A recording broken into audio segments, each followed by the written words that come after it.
Following months of Ukrainian government requests that Western countries supply it with F-16 fighter aircraft, the United States has come under growing pressure from its European allies to approve transfers of the aircraft to the Ukrainian Air Force.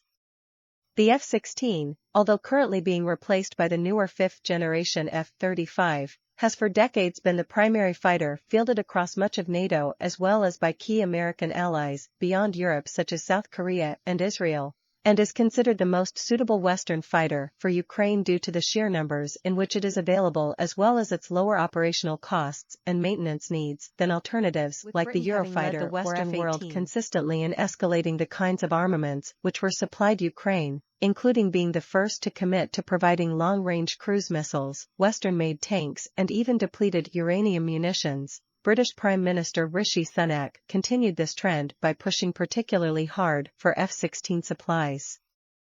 The country also stood out, alongside Poland, for the extent to which it was willing to deploy combat personnel to the front lines to actively engage Russian forces in the war's early stages. Particularly the Netherlands and Norway have also been leading advocates of supplying F-16s, while France has agreed to provide training to Ukrainian pilots.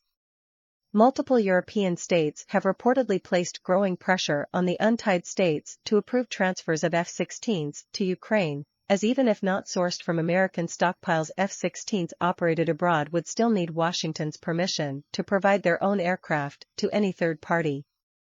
The looming depletion of Ukraine's ground-based air defenses, the West's very limited capacity to replenish these, and the growing influence which Russian air power has been able to exert on the battlefield, have all been factors stimulating Kiev's supporters to push to upgrade its air power with greater multiple urgency. American sources, among them The New York Times, the United States blocked its European partners from training Ukrainian personnel on F-16s, despite the Netherlands and Norway reportedly being willing to supply their older aircraft to the Ukrainian Air Force. A likely key reason for the discrepancy in the American and European positions is that the United States still has a very large stake in the F-16 program, not only as the fighter will continue to form the backbone of the U.S. Air Force for decades, but also because it continues to offer modernized variants of the class for export at times for hundreds of millions of dollars. And France do not operate the F-16, while Norway, the Netherlands and other European operators are close to totally phasing the class out of service to replace them with F-35. Something Norway became the first to achieve in January 2022. Thus, should F-16s be deployed to Ukraine, the United States would be bearing the primary risk. Not only is there a possibility that the fighter or its technologies could fall into Russian hands, as other Western equipment has in considerable quantities, but there is also a much greater chance that the fighters could suffer significant losses both to strikes on their airfields and in air-to-air combat, which would be a major blow to the F-16. Is a lightweight single-engine fighter which was designed in the 1970s as a lighter and cheaper counterpart to the heavyweight F-15 that formed the elite of the U.S. Air Force. Against the Russian Air Force, there is a very high possibility that the class would have only very limited survivability due to its lack of stealth capabilities and its limited ability to engage top-end heavyweight aircraft in the Russian fleet such as Su-35s, MiG-31s, and Su-57s. Air-to-air engagements would likely be very one-sided, and shooting down F-16s using its own fighters would add considerably to the prestige of the Russian Air Force and its defense sector, which already very recently benefited from the destruction of NATO's top long-range air defense system, the Patriot, on the F-16, namely the Block 70-72 model, could potentially hold its own against some of the newer Russian fighters. Less than a squadron's worth has been manufactured so far.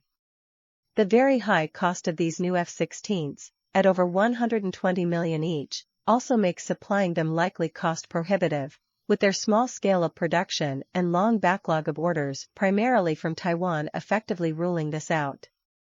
Older F-16s, reliant on obsolete mechanically scanned array radars and lacking access to new generations of missiles like the AIM-120D, would likely fare poorly if deployed to Ukraine, even if they could engage Russian aircraft one-to-one and did not suffer from major numerical disadvantages. Surface-to-air missile systems, which even from bases in Belarus have demonstrated the ability to shoot down fourth-generation fighters over the capital Kyiv itself, would further limit F-16's footability to operate due to their lack of stealth capabilities.